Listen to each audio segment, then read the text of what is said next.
নমস্কার, কেমন আছেন সবাই? দিশাস ক্রিয়েশনে আপনাদের সবাইকে জানাই স্বাগত। আজকে অনেক পুরনো একটি মন্দিরের সন্ধান নিয়ে চলে এসেছি কলকাতা থেকে একটু দূরে। মন্দিরটির নাম, কোথায়, কিভাবে যাবেন সমস্ত কিছু জানতে পারবেন এই ভিডিওটির মাধ্যমে। তাহলে চলুন ভিডিওটা শুরু করা যাক। প্রথমেই জেনে নিতে হবে আমরা এই জায়গাটিতে আসবো কিভাবে। শিয়ালদা থেকে রানাঘাট আসার যে কোনো ট্রেন ধরে নেমে পড়তে হবে রানাঘাট স্টেশনে। রানাঘাট স্টেশনের বাইরেই রয়েছে টোটো বা অটো স্ট্যান্ড। সেখান থেকে টোটো ধরে বলবেন ব্রজবল্লভ মন্দিরে যাবেন, একদম মন্দিরের সামনেই নামিয়ে দেবে। আমি গিয়েছিলাম হেঁটে। যদি আপনারা হেঁটে যেতে চান, আমি যেই রাস্তাটি ধরে যাচ্ছি ওই রাস্তাটি ধরেই আপনারা যাবেন। স্টেশন থেকে বেরিয়ে এসেই 3 মাথার মোড় পড়বে। বাঁ হাতের রাস্তাটি ধরে সোজা হেঁটে যাবেন। পাশে দেখতে পাবেন পৌরসভা। পৌরসভার পাশ থেকে 3 মাথার মোড় গেছে, বাঁ হাতের রাস্তা ধরে সোজা হেঁটে চলে আসবেন। আপনারা দূর থেকে দেখতে পাবেন মন্দিরের চূড়া। এই রাস্তাটি ধরেই গেলে সামনে দেখতে পাবেন মন্দিরটি। স্টেশন থেকে আমার হেঁটে আসতে মন্দির পর্যন্ত সময় লেগেছে মাত্র 10 মিনিট।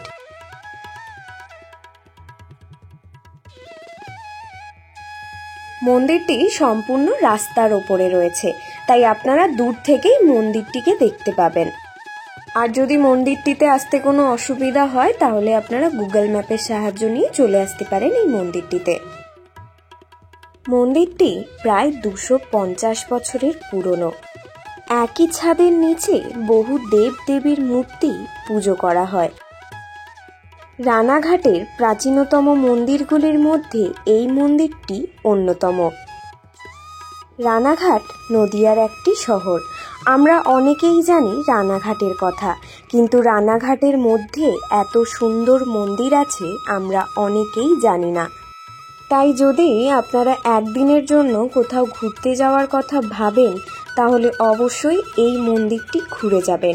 এখানে রয়েছে অনেক দেবদেবতার মূর্তি। মন্দিরে ঢুকতে গেলেই প্রথমে দেখতে পাবেন একটি তুলসী মঞ্চ এবং শিবের বাহনের মূর্তি। মূল মন্দিরে প্রবেশ করার আগেই রয়েছে আরো 3টি মন্দির। সিঁড়ি দিয়ে উঠেই প্রথমে আপনারা দেখতে পাবেন মহাদেবের শিবলিঙ্গ। তার পাশেই রয়েছে মা মঙ্গলচণ্ডীর মূর্তি অথবা দুর্গা ঠাকুরের আরেকটি রূপ।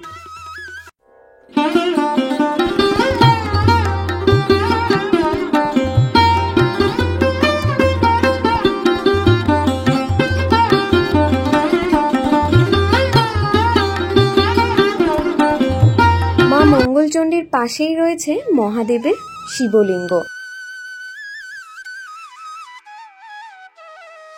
শিবলিঙ্গ সোজাসুজি আপনারা দেখতে পাবেন মহাদেবের একটি মূর্তিও রয়েছে। মহাদেবের ঠিক পাশেই রয়েছেন সিদ্ধিবিনায়ক গণেশ দেবের মূর্তি।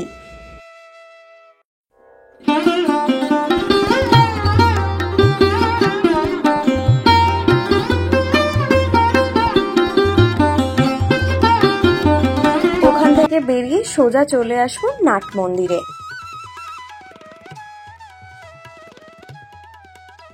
মূল মন্দিরে প্রবেশ করতে গেলেই প্রথমে দেখতে পাবেন দুটো বড় বড় কাঠের দরজা। মন্দিরের একদম বাইরে রয়েছে বড় একটি ঘণ্টি। এই মন্দিরটি নবরত্ন বিশিষ্ট। মন্দিরটি খোলা থাকে সকাল 7টা থেকে সন্ধ্যে 7টা পর্যন্ত।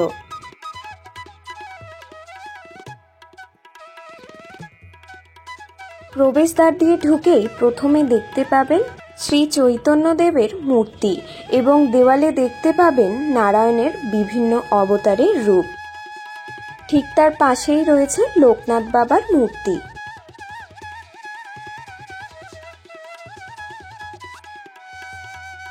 একটি বসার চেয়ার এবং চৌকি ঢুকতে গেলেই প্রথমে দেখতে পাবেন। মন্দিরের দেওয়ালে ছবির মাধ্যমে তুলে ধরা হয়েছে বিষ্ণুর 10টি অবতার রূপ।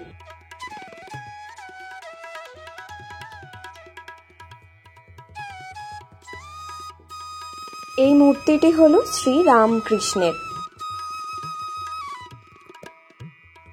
শ্রী রামকৃষ্ণের পাশেই রয়েছে নারায়ণের মূর্তি। ঠিক তার পাশেই রয়েছে নরসিংহদেবের মূর্তি।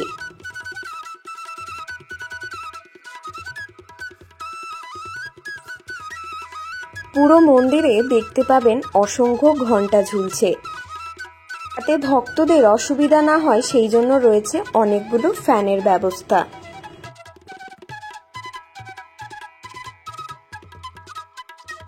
মূল মন্দিরে প্রবেশ করার প্রথমেই আপনারা দেখতে পাবেন একদিকে রয়েছে গৌর এবং আরেক দিকে রয়েছেন নিতাই। মন্দিরের ভেতরে ধূপ বা মোমবাতি জ্বালার ব্যবস্থা নেই, বাইরে আপনাদেরকে মোমবাতি জ্বালাতে হবে। কৃষ্ণের বিগ্রহটি কোষ্টি পাথরের তৈরি এবং রাধা অষ্টধাতুর তৈরি।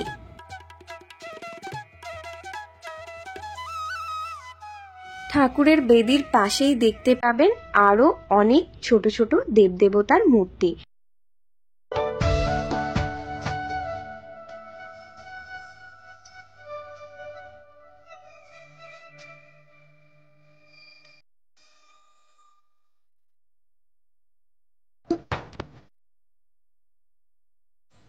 বিভিন্ন অনুষ্ঠানের দিন এখানে অনেক বড় করে পুজো হয়, যেমন জন্মাষ্টমী, দোলযাত্রা ইত্যাদি।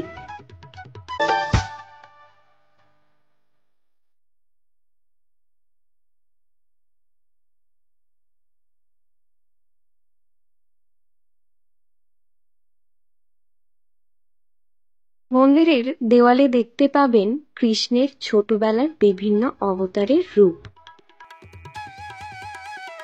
খুব সুন্দরভাবে আঁকার মাধ্যমে ফুটিয়ে তোলা হয়েছে কৃষ্ণের জীবন কাহিনী। যদি আপনারা এই মন্দিরে আসেন তাহলে আপনাদের মন একদম শান্ত হয়ে যাবে। পরিবেশটা খুবই সুন্দর। দুপুরবেলায় ভোগ প্রসাদ গ্রহণের ব্যবস্থা রয়েছে। ভোগের থালি শুরু হচ্ছে 40 টাকা থেকে। যদি আপনারা ভোগ প্রসাদ গ্রহণ করতে চান তার জন্য আগে থেকে কোনো কিছু বলতে হবে না। যেই দিন আসবেন আপনারা সেই দিন সকালে এসে কথা বলে গেলেই হবে।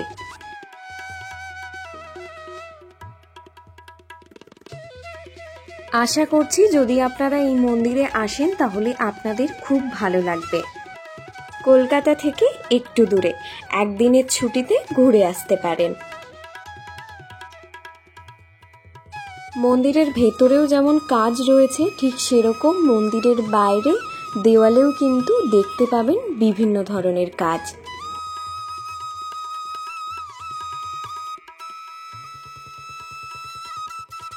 তাহলে চলুন আজকের মতো ভিডিওটা এখানেই শেষ করলাম।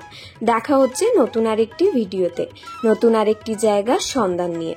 ততক্ষণের জন্য টাটা। ভালো থাকবেন, সুস্থ থাকবেন এবং সাবধানে থাকবেন। যদি কোনো কিছু ভালো লেগে থাকে তাহলে অবশ্যই ভিডিওটি শেয়ার করে দেবেন।